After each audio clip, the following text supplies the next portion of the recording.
Hello everyone, welcome to AOB, the podcast where we take you behind the scenes of a property business that does over £100 million worth of sales each and every year, and that number is growing. But rather than just keep all that knowledge to ourselves, we love to share it on this podcast, AOB. And today we get to talk about something we've never covered before. And I always love talking about new topics, but it's an important one. And I think there's going to be loads that people can take away from this. And Rob, it's about building a moat, but not the castle type of moat, a business moat. A business moat. A moat is another term for a durable competitive advantage. Something that your business has got that nobody else has got, that sets your business apart and gives it long-term staying power. So the term moat, I don't know where it originated from, but it's associated, as are most things in business, with Warren Buffett. The Buffett quote is, "In business, I look for economic castles protected by unbreachable moats." So Rob, I think this becomes clearer if we get into some examples. The classic example is Coca-Cola. Coca-Cola has invested so much over such a long time in building its brand. Now, wherever you go in the world, it's probably, one of the top 3 brands that people could name. If you wanted to launch a Coca-Cola competitor, and people have tried, it's very, very difficult because they've got this moat, this brand moat that they've built up heavily over decades. But that's just one type of moat. There are others. There are loads when you start to think about it. So Walmart is an example, the American superstore. They have a cost advantage because of their buying power. Or Amazon is a similar example. But then it could be network effects like Facebook. So Facebook, huge moat there. You could probably build a social network tomorrow, but will it have the network effects that Facebook has? Almost certainly not. It may be regulatory. So you may be in an industry that is super hard to get into because of all the regulation involved. That is a moat. There are loads and loads of examples. And Rob, there are loads and loads of big businesses that we've mentioned. But let's take it down a level. As much as I'd love to say we're up there with the Walmarts, the Amazons and the Coca-Colas of this world, we're not quite yet. But we do have at least one moat with our business, maybe more than one. We can talk about that. But in Property Hub Invest, we have, by not design, created our own moat. But we're very protective of that moat now, and we're very happy that we have it. Yeah, and I don't think it's necessarily what people might think. So anyone who has some knowledge of our business might go, what's the moat? Maybe it's the audience, it's the podcast. Maybe it is. We can talk about that. But what I think we both see as our moat is actually the relationships that the business has with developers. Because for anyone who doesn't know, what Property Hub Invest does is it goes out, talks to developers, negotiates fantastic deals that no one else would be able to do, gets incredible pricing, and makes them available to our customers. So for that business to work, you need customers, you need people who want to buy property, and you need the stock. You need something to actually sell. Both of those parts are essential. Neither of those parts is easy to establish. But the developer relationships, Rob, that's the aspect that somebody who wanted to get into this business today, if they wanted to come in and go, what a fantastic business, great margins, love it, I'm going to create a competitor. They could spend money on marketing. They could find people who want to buy property. But those relationships, that's the moat. That's the equivalent of the Coca-Cola brand, something that we've been building up for years and years and years that you can't just come in and copy. No, you can't. If you come into the market and say to a developer, right, I'm going to sell 20 of these units for you, and I'm going to do it really quickly. Now, that's a big ask. We can do that. We can do many more than 20 quickly as well. We've done over 100 very quickly. But maybe you could somehow get yourself into a position where you can bring all those buyers together. It would cost you a lot of money, and that in itself is a little bit of a moat. You need to find people who trust you to find investments for them. So that's hard to do. But then when you go to the developer needs to trust you that you're going to deliver on it. And go into them and say, I'm going to take 20, 50, 100 units from you, and I want this deal. And you've never worked with them before? Well, you're going to find that really hard work. So how did we get into this position? Well, very early on, when I was speaking to developers, and they were mainly smaller developers back then, it was just being truthful and saying, I can sell you 4. I can sell 4 for you if you give me a deal. And that's how it begun. And it was very, very slow. And it was a very, very small network to begin with, because there wasn't many buyers on the buyer side, and there wasn't many developers willing to work with me on the developer side. But it was a very small, slow start. You have to remember that Property Hub Invest has been running for nearly 14 years now. So it's just been building up over time, and it's been a reputation build that whole time. So we have a reputation with you publicly because we are so public, we give so much away, and I'd like to think that's a positive reputation.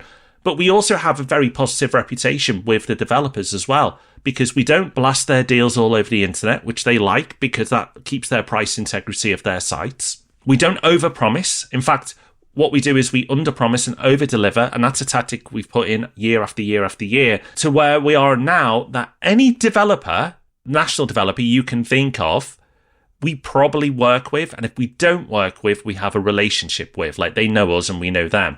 And then there's the mid-sized developers as well. They want confidence in their partners, and we can give them that confidence. So the concept of what we do is easy to understand, but actually to go out and build it, it's not impossible, but it's a long, long old slog. It's going to take years and years and years to get up to a point of where we've got to now, because it took us years and years. Yeah, and that's the thing about moats. You have to dig your moat. You can't just magic one up. Remember, we're talking about a durable competitive advantage. And you can come up with a temporary competitive advantage. You can come up with something new and different that people find exciting. But normally you can't protect that. So very quickly, that advantage will be eroded. Other people will come in and copy it. But for a true moat, you have to dig it over time. And that's why businesses that have been around for a long time tend to be more valuable, tend to attract higher multiples on their share price than newer ones because they've proven that they have this advantage over time. I suppose you could have something where you're granted a monopoly or license to do something that creates an instant regulatory moat, but I'd say that that's something a bit different.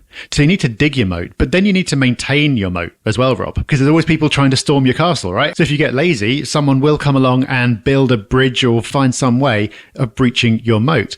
So you said the Property Hub Investor's been running for 14 years. You said they've got relationships with all the big developers. That's all true. Someone listening to this might think that means, well, job done then. We just wait for people to send in their deals and that's it. But in fact, you and the team are regularly out there making new connections. And there are developers we've worked with for the first time, even this year, 14 years in. Yep, that's true. It's absolutely true. You do not stop. You can't just get lazy or your moat might evaporate. So you do need to keep working at it and keep maintaining that moat. It's not something you should take for granted. You know, if Facebook stopped developing their apps, would they be the number one in 10 years' time? Probably not. They can't just go, oh, we're number one now. We built a massive moat. That will be enough. It won't be. Someone will come along and take over as the number one, whether it's TikTok or someone else that hasn't even started yet. So you can't take it for granted. You constantly need to maintain that moat. And if you can, build it out even further.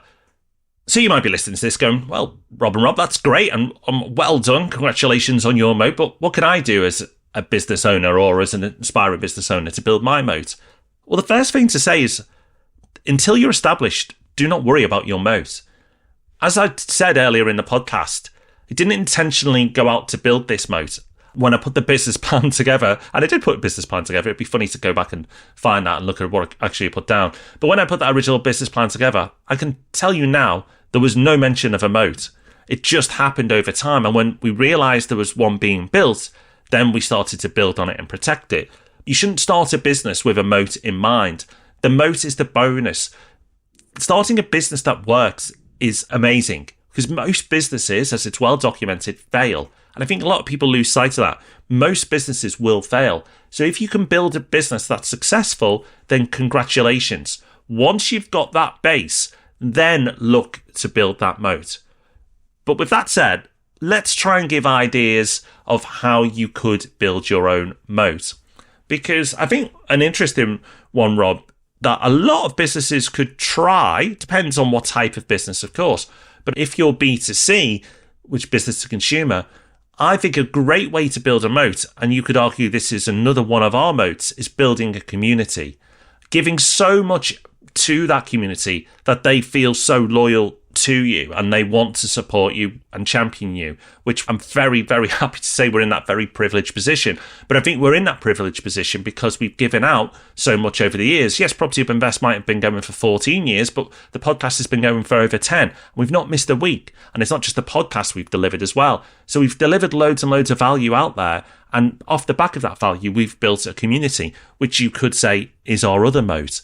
If you have a coffee shop, could you build a community that way? Could you be hosting events for local groups? Could you be bringing in local influencers to come and talk at your coffee shop? It just takes a little bit of imagination. Remember, don't get wrapped up in this if you haven't yet got a business, but when you have one, start to think about how you could build on it. And I think building a really loyal community by giving more than other businesses would give, and it doesn't have to be monetary, it could just be value, then that is a great way of starting to build a moat.